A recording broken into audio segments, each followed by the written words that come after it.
Johnny Hallyday heureux de son dernier album Son SMSA. Il disait sa joie de revenir au rock.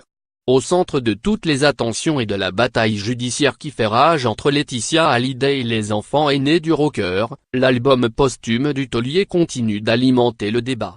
Alors que David Hallyday et Laura Smith souhaitent avoir un droit de regard sur le futur disque, la maison de disques du chanteur s'est déclarée prête à leur faire écouter le précieux sésame.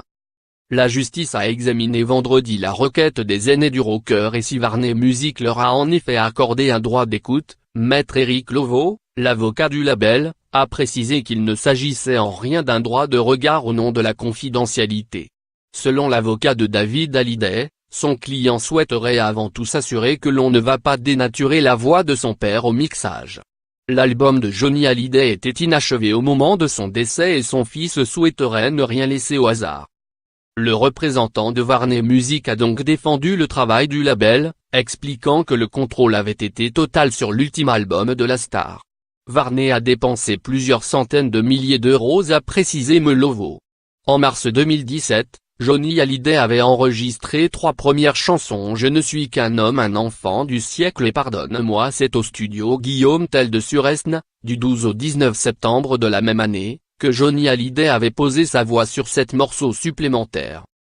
Un album qui, semble-t-il, faisait la joie du rocker.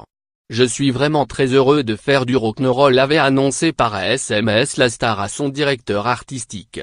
Il a signé une lettre le 22 novembre validant la commercialisation de l'album avec 10 titres.